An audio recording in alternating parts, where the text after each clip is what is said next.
I'm so happy to be here with you today. My name's Melissa Crook, and I'm the host here. I can't believe we are in November, and here in the United States, we've got Veterans Day coming up this week, and we're approaching Thanksgiving in a couple of weeks, and then into the Christmas, New Year's, Hanukkah, all those holidays that come around at this time of year between November. Once it feels like once we get into Halloween all the way through New Year's, we're just on kind of this blitz, which is a perfect time for us to talk about the power of healthy boundaries in your embracing layers journey, because this is can be a time of year that gets very can be very exhausting and challenging with all of the gift shopping, home decorating, hosting people, time around people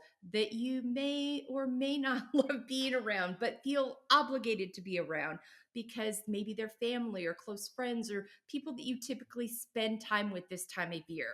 And I'm here to tell you that it's look at all these situations, and it's okay now to sit down this week and decide where you're going to put some healthy boundaries in so you can actually enjoy and find some joy in this time of year. I promise you, it's it's okay. I'm giving you permission to say no to certain things and yes to other things that feel more vital to you. You don't have to over explain it. You don't have to justify it. Simply listen to your body. And I say simply because it's not simple. We disassociate from our feelings so many times because we're so worried about how it's going to impact other people. I'm challenging you to start thinking about how it's impacting you and your health and well being. Because if you're not making space for yourself to show up as your healthiest, most authentic version of yourself, how pleasant are you going to be around anyway? Something to think about, because when we're overtaxed, overcharged, over yesed, over committed, we get tired and we get cranky and we get short tempered and we get judgmental on ourselves and on others. Whereas if you step back and take some space and make sure that you're making room for something that nourishes you in the week, or you're not saying yes to every single event at your kids' school that you'll contribute cookies or time or volunteering in some way. There are plenty of people out there to do all these things. And so it's okay to say no for your health and well being. It's okay to say no and take some space for you to just sit down, take a breath, smell the pumpkin spice, the smell of the Christmas tree, the spices in the air, the fresh air. If you're living in a place where you can get outside and enjoy that, it's okay to rest and refill so you can show up the way that feels healthiest and most authentic to you over these next couple of months. So that is my challenge to you this week as you think about how you approach these months as we wrap up 2024 and how you want to show up in that space for yourself first, but also for others in a way that's healthy and authentic to you. So that's we're going to hit on this today in general, and these things apply all year. So start with something that feels manageable and move from there. And if you say yes to something and then look back and it feels angsty, maybe retake a look at that. Our friend Deanne Wells, who is a friend of mine, and she was a guest on the F.E.E.L Podcast, the podcast that I host on podcast platforms in season 4. And she talks about a practice that she put in a few years ago that's helped her. Whenever someone asks her to do something, be part of something, give her time to something, energy to something, she does not say yes or no for 24 hours. She thanks them, and then she's like, let me have some time to go think about this, to look at my calendar, to see what other things I've committed to. And then she sits with it for 24 hours minimum, maybe more if she needs it, but minimum, before she goes back and says yes to it. And so many times we just automatically say yes because we're going to be the helper, we're going to be the dependable one, we're going to be this, that. And then we look back and we're like, ugh, I'm really dreading hosting the night before Thanksgiving with everybody over here. Why did I say yes to that? Because then once you've said yes, you're in it. And then you've got to retool and be like, okay, how can I show up as my best self in this? Can I find 5 minutes for myself today to take a breath? Can I take a 15-minute walk around the block? Something somewhere to get through this, but also note to self, sit on it for 24 hours. So I love that tip. And so those are some of the things that we have to offer you up today, ways to think about this, reframe this, and make sure that in a very busy time that you're showing up for yourself, and you're being, when you get that little voice in your head, that script that we got when we were little girls about being nice and being unselfish. It's not selfish to take care of yourself. It is it's good for your health. It's good for the people you're around when you, because you're going to be show up happier and with a filled cup and more authentically as who you want to be and how you want to show up in this space when you take care of yourself.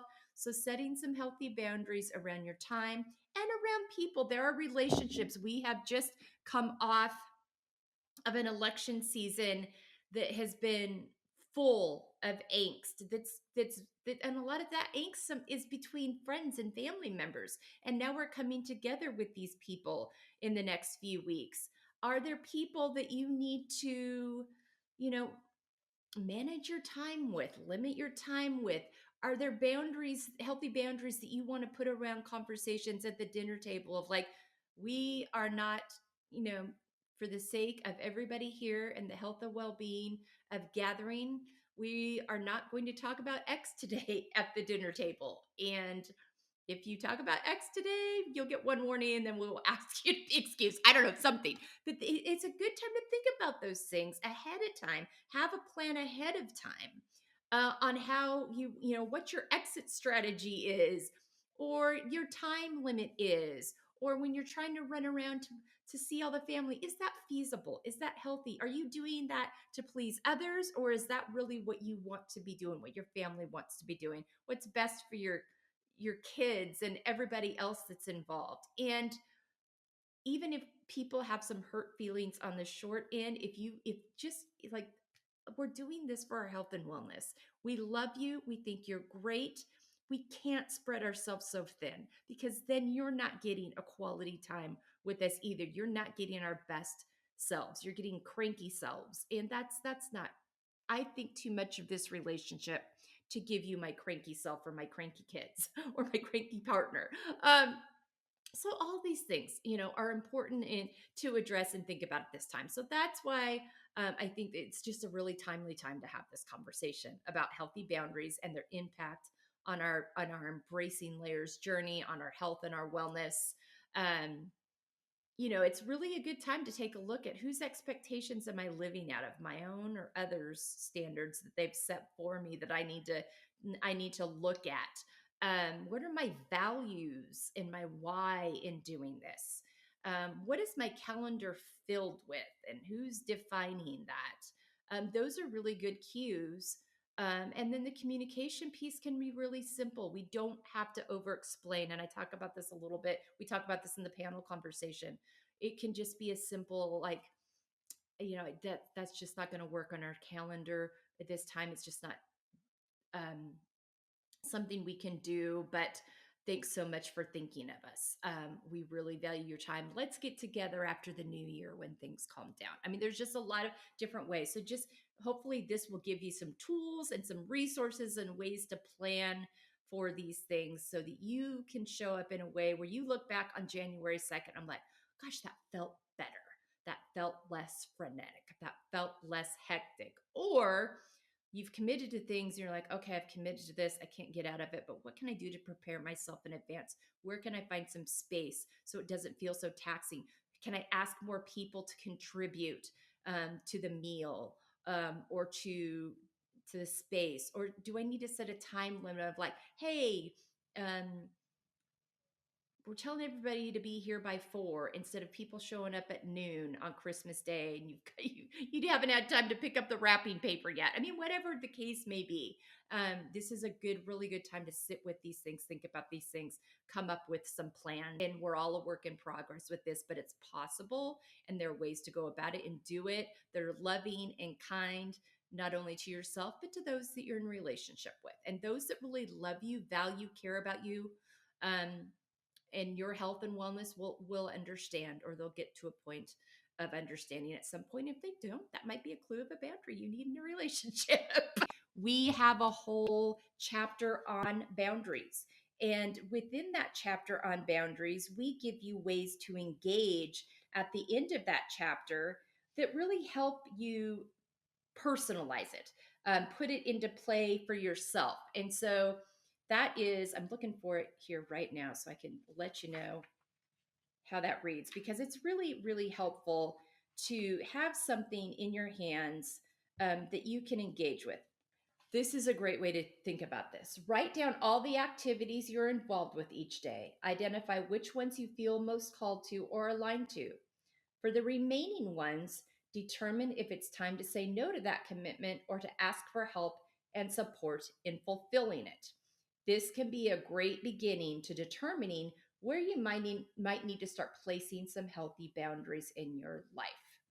One of my favorite quotes from season 4, F.E.E.L Podcast season, was with our guest, Valerie Rivera, who reminded us, when you say yes to something, that means you're saying no to something else. Make sure you're okay with what it is you're saying no to. Great takeaway. Great way to think about those yeses and nos. That's in our book. Go to our website, embracinglayers.com. Go to the book page. You can see all the places you can find our book. It's both in paperback form. You can also get it for your Kindle, available all those spaces. It's a great gift for the holidays, for yourself, for other women. Great book club material, but we specifically address boundaries and ways to engage with that.